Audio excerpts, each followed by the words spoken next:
We've used this tank before. This is a multi-subbed textured tank, so it's got a lot of different textures on it. We'll take a real quick look here at the material editor. This is the texture that's applied to it right now. You can see that it's got lots of different textures applied to it. If we dig around in these textures, here's one of the textures.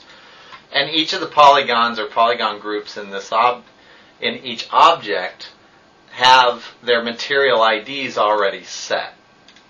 So that's a normal way of texturing an object for a game. In this case, I've actually added one more sub-object. I've done that by hitting set number and typed in 6 because that would be the sixth one. And that's the material slot that I'm going to use to apply the decal. Okay, the first thing we've got to do is hop over to Photoshop and get some things ready over here. I need to find out what ID or what texture map I need to use to apply the ID to. And actually, I'm going to jump back over to Max. I got over into Photoshop a little quick. I'm going to apply the decal right here on that polygon. But I can't select it. I can only select the object because I've got an unwrap left over here from when I unwrapped this object to get the textures in place. I'm going to drop this down and apply an edit poly modifier to it so that I can select polygon, select that polygon, and if I hop over here to select by ID, you can see that that's ID 2 is what's applied to that surface. And if I go back over to my material editor, ID 2 right there is this map, and actually this piece right here, or here, I believe is what is applied there. So I'm going to hop back over to Photoshop. I'm in Photoshop. And I've opened that texture map here. And this texture map's included in the files that you can get out of my folder. We would need it to open the tank Max scene anyways. Now I've also included a bunch of decals in the folder that I gave you. Here's the decals you have to choose from.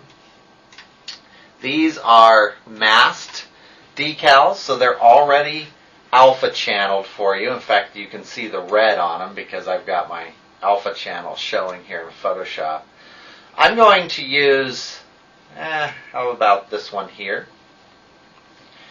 And this is what the layers look like. If I go to channels, you'll see that it's been alpha channeled here. The way I can select the alpha channel to strip out that decal is to hold down Control and Alt, just Control, sorry. So just Control, and click on this little picture right next to alpha. So I'm in the channels, and you'll see that it selects it. It's like a template that you can use. Now I can just go to my colors or my layers, whatever you want, and go to copy, and then I'm going to paste it over here. And you'll see that it's really big, so I'm going to scale this down, holding down Shift so I don't distort it, and I'm going to place it right in here. Right there. Now I don't know which direction, I'm going to hit Enter. I don't know which direction this is supposed to be facing on the tank yet, because it's a little confusing. Is this the front? Is this the front? Is this the front? So I'm going to hop back over to Max. I'm going to take a look at this polygon here. You don't have to have shaded selections on in this case, so I can go to Configure and turn off shade selected faces so that I can see the polygon underneath there. It's still selected. You can see the transform there. Now, it looks as though, if I hop back over to my material, it looks as though it's actually this piece down here.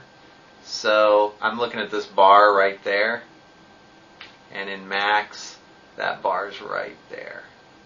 So it looks like it's down a little bit is where I need to put this, right there. And I think that will work. Now, if we want to do anything to this, add aging, we can blend it. We can do whatever we want to it. I'm going to blow this up real quick and see if there's anything I want to do. I think what I'm going to do is just apply a little bit of scratching to it. And we do that by selecting our eraser. Pick a sharp type brush like this one. Make it really small by using the square brackets. 1 pixel is plenty good. And I'm just going to kind of scrape through this just to give it some wear and tear here along the edges. And I'm just kind of erasing around the edges of my decal so that it looks like it's been worn a little bit. There we go. And I'm going to collapse this down. So I'm going to flatten this. And now I'm going to save this as, am I in the right folder? Yeah. I'm going to save this as Tank 2B. And it's a target. It can be 24 bits. I don't think there's any masking on that. And I'm going to minimize this. I'm going to minimize these as well, just so when I come back into Photoshop, we can get started right away. Okay, I'm back to my tank. Now, to make this work, I'm going to need to change the ID of that particular polygon. Remember, we selected that polygon. So I'm going to go back over to Shade Selected Faces. That polygon. We're going to change the ID to 6 and hit Enter. And you'll see that it turns gray. And that's because number 6 over here on my multi-sub is gray. There's no material applied to it yet. You can see the gray right there. So I need to apply a material to it, and the material we want to apply is that new map that we just made, which is a bitmap. And we go find our new tank. He's right there. You can see there's our new decal that we've added.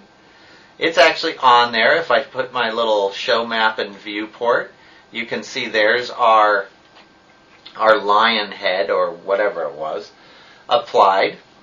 Now it's backwards. I want the little headpiece facing forwards. And that's where this handy little guy comes in called, I always forget, it's called the UVW X-Form. And what that's going to do is it's going to manipulate that particular piece. Although it looks like, let me re-grab that.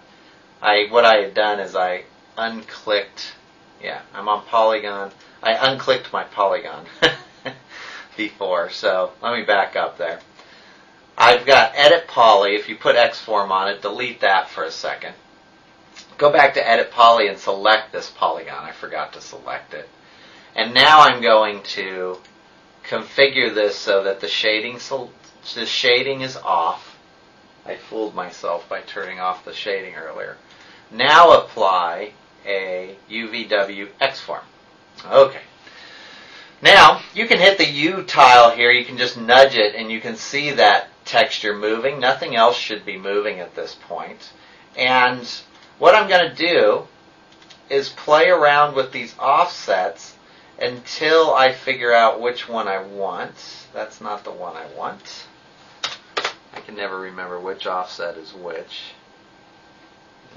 That's not it. U offset. No, that's not it either. Here's my rotation. You can see I can rotate that around. Oh, it's my tiling is what I want. I'm in the wrong area. Okay. It's the U tile, and I just need to flip it. I was doing it the old-fashioned way when we used to have to rotate this on an axis. So now it's facing the correct way, and I can do that to the other side. You can do that with any part of the tank. That's an easy way to add more decal by using the same textures that you've already got. So give that a try on your tank if you want to. It's a good way to add bullet holes, burn marks, dents, weathering, and you don't have to use it in other areas where that same texture might be applied. Okay, so that's the UVW X-Form and decals.